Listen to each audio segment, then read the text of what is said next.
Pawn Stars is a very interesting show when you think about it, because it's honestly a show about grown men running a pawn shop trying to do all they can to get both interesting items and items that can make them a lot of money. Plus, since it's a family plus Chum-Li, it adds an extra dynamic that has kept it on for over 11 years. But if you look at the true history of the shop, you'll find yourself looking at some bad beats and bad breaks that don't paint the Pawn Stars in the best of light. Allow us to show you them, but first be sure to like the video and subscribe to the channel. Do you want to win a brand new iPhone or a brand new MacBook Pro? Maybe you'd prefer a $500 Amazon gift card. Well, comment the hidden message in this video for a chance to enter to win. Number 8. Chum-Li's legal troubles. Let's start out with arguably the worst of the bunch, shall we? We say that because of the nature of the crime and all that had happened to make it lesser. As anyone who has watched Pawn Stars will tell you, Chum-Li is something of a character. He's a bit of a joke to the other main cast members, but he does good work for the most part. He has made smart decisions and big deals despite the constant mocking from Rick Harrison. That being said, Chum-Li got into some serious trouble when his home was raided, as Las Vegas police officers served a warrant in relation to a case. No matter what way you look at it, that's not good. While searching his home, they found several illegal substances as well as an unlicensed firearm. The illegal substances was one thing, but having a gun that isn't registered to you, they take that kind of thing very seriously,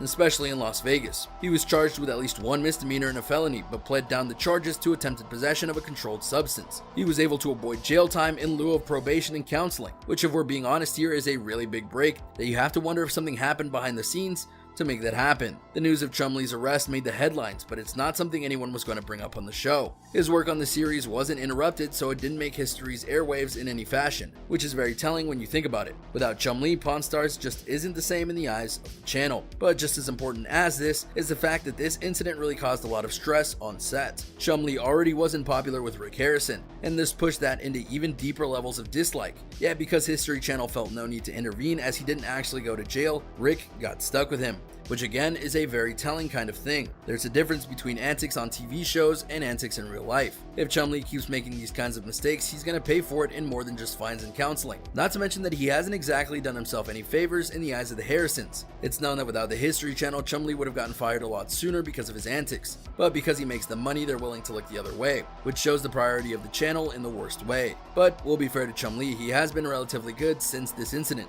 and he's not the only Pawn Star with a certain history with the law. Number 7. Corey Harrison's bar fight. In March 2011, Corey Harrison was placed behind bars on suspicion of battery with a serious bodily injury and resisting the law, which is pretty bad and not something you'd expect from a Harrison. The police were initially flagged down by a security guard at a bar after Corey had gotten into a verbal dispute with another patron. However, once law enforcement arrived on scene and spoke to both Harrison and the other guy involved, Corey pushed one of the security guards and slightly pushed an officer. Harrison was then arrested and held in custody for several hours until he was sober enough to leave. Yeah, did we mention he was basically drunk? Not a good look there. Harrison's lawyers reportedly stated that the police wanted Harrison to apologize for the verbal spat, but Corey refused as he felt he had done nothing wrong and maintains that he did not get physical with anyone, which is an odd stance to take considering that there were multiple witnesses to this account. Plus, he had to be arrested for something, right? In what we can only assume is an attempt to avoid any future situations like this, Corey has since purchased his very own bar instead. What this shows off in quite a sad fashion is that while the guys of Pawn Stars are quite the characters in front of the camera, they're still human beings,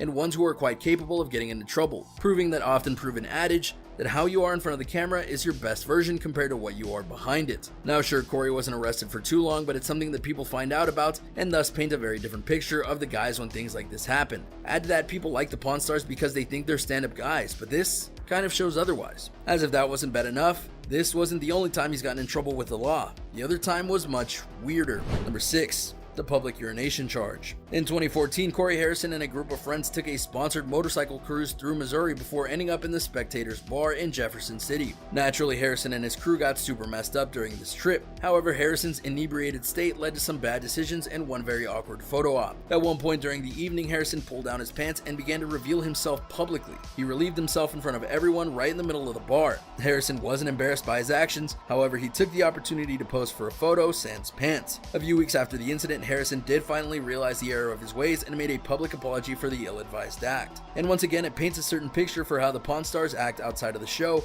and their shop. Corey clearly has problems with drinking and doing bad things once he's under the influence. If that doesn't change, bad things will continue to happen to him. There hasn't been a known incident involving his drinking habit since 2014, so perhaps he's turned things around, but we can't say for sure. Number 5. Littering. Alright, this one may seem petty, but it's honestly kind of funny to talk about. Both Rick and Corey were fined in California after littering on a campground. TMZ reported that the Harrisons were camping in Glamis, California over the weekend of Thanksgiving when they left behind trash bags full of garbage. They were with friends, and the garbage included cans, garbage, and a barbecue grill, and the trash was enough to fill up 10 trash bags, which means they had quite the camping outing. Rick and Corey were each fined $1,000 according to Corey Harrison. However, said to TMZ, "We left the campground before our buddies did, and they were to clean it up and apparently didn't follow through. My father nor I were cited." That may be true, but you were still a part of the act. Plus, it's just your word that this was supposed to be a group effort to clean up and not litter. So yeah, who knows what really happened on that campground. Number 4, Rick and the Diamonds. You might think that all of their dark antics happen outside of the gold and silver pawn shop, but in fact, many happen inside of it whether they want to acknowledge it or not. Rick Harrison talked about one time he was scammed in a stolen item situation that cost the shop big. A man in a sharp suit walked into the pawn shop looking to sell a bunch of what appeared to be valuable diamonds. Harrison stated that he asked the seller all the right questions, including the date, how he got them, etc. This is standard procedure to ensure that they're not buying stolen items from someone who ripped off another person. The seller gave all the right answers, even showing receipts and proof of purchase, which usually would indicate a good deal, but as you can guess, it wasn't that way at all. Just a few days after buying the diamonds for over $40,000, the police showed up. The police had gotten a report that the jewelry was stolen by the seller.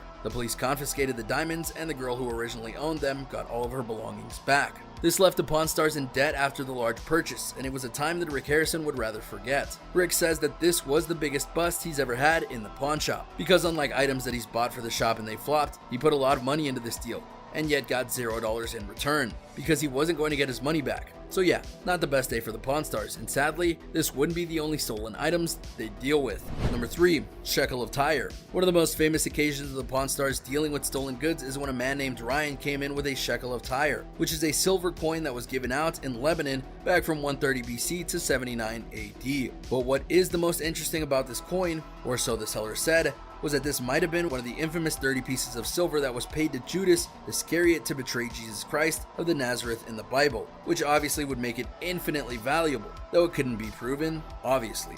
The deal was too good to pass up, so they bought it. Not long after, a sheriff showed up and revealed that the coin had been stolen before it was sold to them. Not by Ryan, but by someone else. Thankfully for the team, they weren't held accountable, and they were actually allowed to keep the coin due to the insurance payouts. But if you thought the Pawn Stars were totally free and clear, not quite. Rick Harrison liked the coin and paid $1,600 for it, but at best, a typical shekel of Tyre would only be worth around $1,200 if it was kept in its original state. Ryan had cleaned the coin and thus devalued it, making the loss more than $400. So they not only paid more than they should have, they did it with a stolen coin. Would this be biblical karma? Number 2, Chumlee in the back. This one isn't a legal matter per se, but it is a time where Pawn Stars' actions cost the store dearly. And yes, before you ask, it was Chumlee's fault. In a place like the Gold and Silver Pawn Shop, the most important thing is to make sure that all the items in the shop are maintained and properly taken care of. For the Pawn Stars, you'll see a lot of great items up front to lure you in, but very special and pricey items are kept in the back. And one of the biggest things is to make sure to treat the items carefully in the back. Chumlee does not care about this rule at all, which has led to many bad things happening.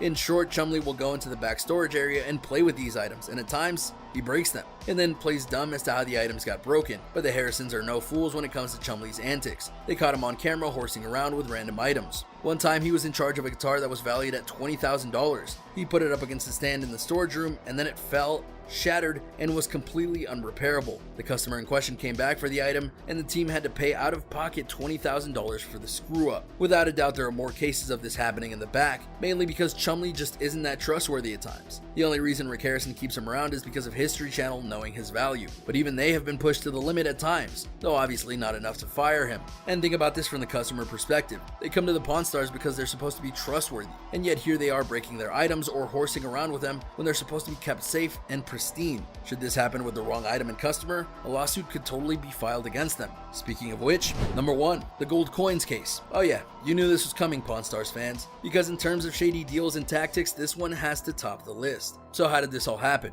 It began with Jennifer Beckman, who came into the Gold and Silver Pawn Shop while the show was filming, meaning she made it to air, and offered to sell some really beautiful gold coins. Seems like a fair and basic deal, right? They paid over $10,000 for the coins. She got her money, and everyone was happy. Except for her uncle, whom she had stolen the gold coins from. What's more, they weren't worth over 10 grand. They were worth over 50 grand. Naturally, after finding out what his niece had done, he called the police. She was arrested, and he went to the Pawn Stars to get his coins back. problem. The coins were gone. They had melted them to go and get the best value for the coins themselves. Now usually there is a law that prevents this, but gold coins are exempt from this law. Plus the Pawn Stars state that his claims of them being worth over 50 grand was exaggerated. The man tried to sue, but the Pawn Stars were protected via the law. So the man lost a lot and the Pawn Stars got serious egg on their face. And there you have it, everyone, a look at the Pawn Stars and some of the shady deals that they have done by the counter and behind the cameras of the show. Can you believe some of the things that have happened to the gold and silver pawn shop over the years? Which of these events do you remember hearing about or being shocked by? Do you think that any of these events will happen again for the Pawn Stars? Let me know in the comments down below. Be sure to subscribe and I'll see you next time on the channel.